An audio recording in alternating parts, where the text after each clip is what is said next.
क्या पुलिस आपको जबरदस्ती वॉइस सैंपल देने के लिए मजबूर कर सकती है? क्या फिंगरप्रिंट या हैंडराइटिंग देना आपके खिलाफ गवाही देना माना जाएगा, या फिर ये आपके मौलिक अधिकार का उल्लंघन है? इस वीडियो में हम इन सभी सवालों का जवाब समझेंगे दो महत्वपूर्ण सुप्रीम कोर्ट केसेस की मदद से। वीडियो शुरू करने से पहले कृपया लाइक, शेयर और सब्सक्राइब करें @लॉ अवेयरनेस इंडिया 9 को, ताकि आपको ऐसे ही आसान भाषा में कानून की जानकारी मिलती रहे।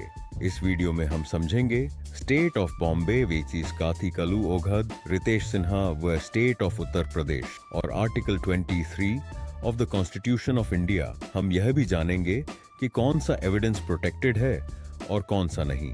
Article 23 of the constitution of India article 23 के अनुसार किसी भी अक्यूज्ड व्यक्ति को खुद के खिलाफ गवाही देने के लिए मजबूर नहीं किया जा सकता। इसे राइट अगेंस्ट सेल्फ इंक्रिमिनेशन कहा जाता है। अब सबसे महत्वपूर्ण सवाल यह है, क्या हर तरह का एविडेंस देना सेल्फ इंक्रिमिनेशन होता है? इसका जवाब सुप्रीम कोर्ट ने दिया है। काथी कलू ओघद केस 1961। फैक्ट्स। इस केस में अक्यूज्ड व्यक्तियों से फिंगरप्रिंट्स और हैंडराइटिंग सैंपल्स लिए गए थे।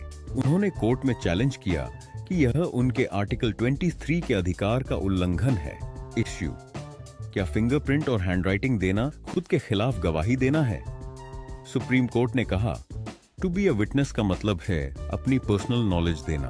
Core principle. कोर्ट ने दो तरह के एविडेंस में फर्क बताया, जैसे कन्फेशन या स्टेटमेंट। दूसरा, फिजिकल एविडेंस जैसे फिंगरप्रिंट और हैंडराइटिंग। कोर्ट ने कहा कि केवल टेस्टिमोनियल एविडेंस प्रोटेक्टेड है, फिजिकल एविडेंस प्रोटेक्टेड नहीं है। फाइनल हेल्ड, इसलिए फिंगरप्रिंट और हैंडराइटिंग देना सेल्फ इंक्रिमिनेशन नहीं माना जाएगा। रितेश सिन्हा केस 2019। फैक्ट्स। इस केस में अक्यूज्ड पर जॉब फ्रॉड का आरोप लगाया गया था। इन्वेस्टिगेशन के दौरान पुलिस को ऑडियो रिकॉर्डिंग्स मिली। पुलिस को यह वेरीफाई करना था कि क्या रिकॉर्डिंग में जो आवाज है वह अक्यूज्ड की ही है। इसलिए पुलिस ने अक्यूज्ड से वॉइस सैंपल देने को कहा, लेकिन अक्यूज्ड ने मना कर दिया। उसने कहा कि यह आर्टिकल 23 के खिलाफ है। इश्यूज: पहला, क्या वॉइस सैंपल देना सेल्फ इंक्रिमिनेशन है? दूसरा, क्या मैजिस्ट्रेट वॉइस सैंपल देने का ऑर्डर दे सकता है जब कानून में क्लियर प्रोविजन नहीं है? सुप्रीम कोर्ट ने कहा, वॉइस सैंपल टेस्टिमोनियल एविडेंस नहीं है, यह आइडेंटिफिकेशन के लिए यूज होता है, इसलिए वॉइस सैंपल देना सेल्फ इंक्रिमिनेशन नहीं है। Very important point. कोर्ट ने यह भी माना कि क्रिमिनल प्रोसीजर कोड में वॉइस सैंपल के लिए क्लियर प्रोविजन नहीं था। इसके बावजूद कोर्ट ने article 142 of the constitution of India का उपयोग किया और मैजिस्ट्रेट को यह पावर दी कि वह वॉइस सैंपल देने का आदेश दे सकता है। इंपॉर्टेंट ऑब्जर्वेशन: कोर्ट ने पार्लियामेंट को सुझाव दिया कि इस विषय पर स्पष्ट कानून बनाया जाना चाहिए। Connection between both cases. काथी कलू ओघद केस ने यह सिद्ध किया कि फिजिकल एविडेंस प्रोटेक्टेड नहीं होता। रितेश सिन्हा केस ने उसी प्रिंसिपल को आगे बढ़ाया और वॉइस सैंपल को भी उसी कैटेगरी में रखा। अब एक बार स्पष्ट रूप से समझ लेते हैं।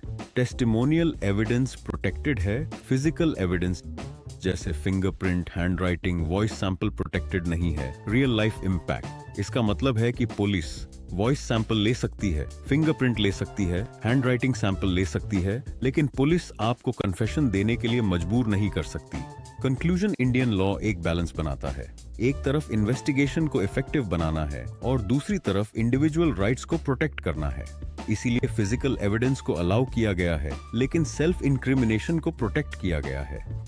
इस कॉन्सेप्ट का एक प्रैक्टिकल एग्जाम्पल भी है। अगर आपको यह कॉन्सेप्ट क्लियर हुआ तो कमेंट करके जरूर बताएं और ऐसे ही लीगल अवेयरनेस के लिए सब्सक्राइब करें @लॉ अवेयरनेस इंडिया।